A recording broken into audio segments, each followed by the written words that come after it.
Ya. Capítulo 2 de Pedro y la guerra de María Inés Falconi. Pedro abrió los ojos con dificultad. Inútil. Todo estaba muy oscuro y ni siquiera con los ojos abiertos podía ver algo. Sentía un fuerte dolor en las piernas. Quiso moverlas, pero fue peor. ¡Ma! Llamó.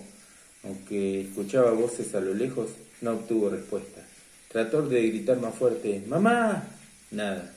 Pedro no se acordaba de lo que había pasado. No sabía por qué estaba ahí, sin poder moverse, con las piernas doloridas apretadas por algo que parecía una piedra, en esa especie de pozo sucio y oscuro. Trató de incorporarse un poco, con cuidado apoyó un codo en la tierra para impulsarse hacia arriba. Si no movía las piernas iba a poder sentarse, pero apenas se elevó, se dio la cabeza contra algo y volvió a caer. Cuán largo era. Trató de mirar en la oscuridad. Sobre él había una gran viga de madera y más piedras. Podía tocarlas estirando los brazos. Tanteó con las manos hacia los costados. Tampoco había mucho espacio. Con facilidad podía tocar las paredes de ese repentino escondite donde parecía que solo se podía estar acostado panza arriba. Yo no me escondí, pensó. Yo estaba jugando con Mateo en el monte. Muchas veces Pedro y Mateo iban al monte a jugar a las escondidas. Lo mejor era descubrir escondites nuevos arriba de los árboles, dentro de los troncos y hasta en cuevas que hacían a toda velocidad tapándolas con ramas. Pero esta no se parecía a sus cuevas. Acá no entraba el sol y además lo asaltó una idea terrible. Capaz que me morí y ya me enterraron, pensó. ¡Ma! Volvió a llamar. Era claro que había gente allá afuera, porque no lo escuchaban. ¡Qué tonto!, se dijo. Si estoy muerto no me van a escuchar. Si alguien escucha voces de los muertos, le dicen que está loco. Si cuando estaba vivo hubiera sabido que los muertos podían hablar, habría prestado más atención.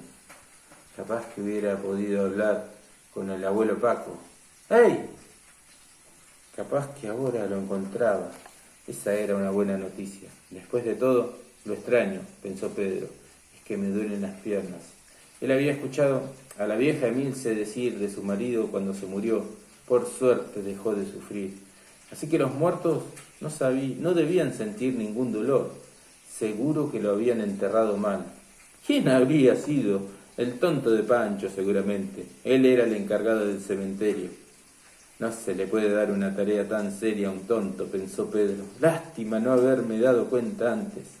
Volvió a prestar atención a las voces. ¿Por qué había tanto ruido afuera? Tal vez fueron cumpleaños. De saber qué día había muerto, probablemente podría saber también de quién era el cumpleaños, pero no tenía la menor idea. Volvió a tantear con las manos como para medir el tamaño de su nueva, futura y eterna vivienda. Muy cómoda no es, pensó, pero debe estar bien así. Además, en un tiempito voy a poder salir. Se supone que tengo que ir al cielo. Lo asaltó el miedo otra vez. ¿Iría al cielo o al infierno? Qué cosa mala había hecho últimamente. Pelearse con Mateo, pero eso era cosa de todos los días. Y además se amigaban siempre. Desobedecer a su mamá y bajar al río por el lado peligroso, eso era malo, porque nunca se lo había dicho. Eso también era mentir. ¿Mentira piadosa o de las otras? No, piadosa, porque era para que su mamá no se preocupara. La rata. Había matado una rata atrás del almacén de Don Cosme. No matarás. ¿Incluiría también a las ratas? Seguramente no, porque las ratas asustan a las chicas. Era en defensa propia, o mejor dicho, en defensa de ellas. No parecía que no tenía demasiados motivos para ir al infierno. Tirarle de las trenzas a Lucía, a su vecina. Tan linda, bueno, sí, ¿sería ese motivo suficiente?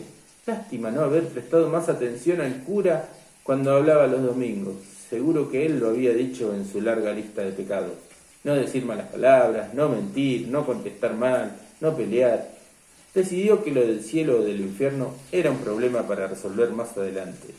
Y volvió a concentrarse en la tarea de tantear su tumba. Esa palabra sonaba horrible. Cueva la bautizó.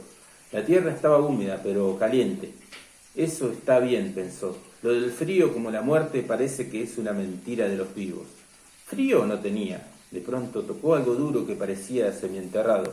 Tanteó con la punta de los dedos. Eso no era una piedra, era como un palo liso, gordo y pesado. Trató de estirarse para agarrarlo con la mano. Qué descuido el de Pancho no haber limpiado su cueva antes de enterrarlo.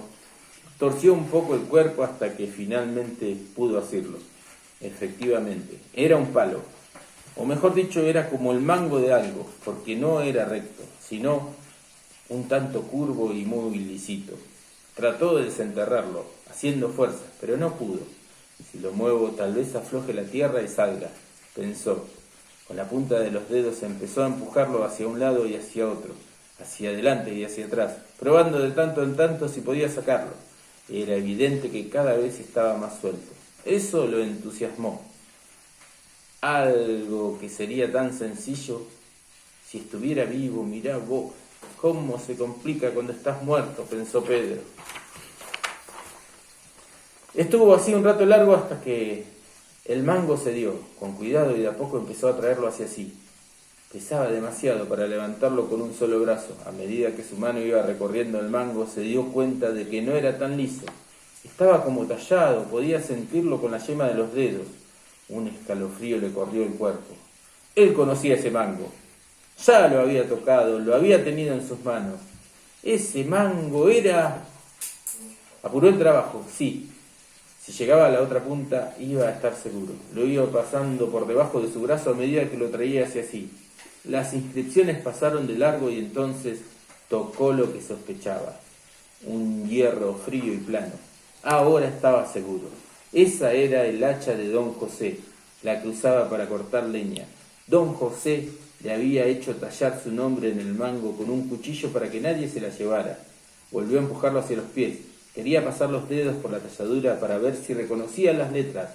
José, fue deletreando. Quinteros. José Quinteros. Sí, era el hacha de don José. La primera alegría por haber encontrado ese objeto tan conocido se transformó inmediatamente en pánico. ¿Qué hacía el hacha de don José ahí? Pancho era tonto, pero no tan tonto como para enterrar una herramienta. Don José la iba a necesitar. Debía estar buscándolo en este mismo momento. ¿Cómo iba a cortar la leña para la escuela? Y en cuanto pensó en la leña y en la escuela y en don José y en la salamandra, recordó el galpón y el peso de los leños, recordó el ruido de los aviones y la explosión. Recién entonces se puso a llorar. Fin del capítulo 2.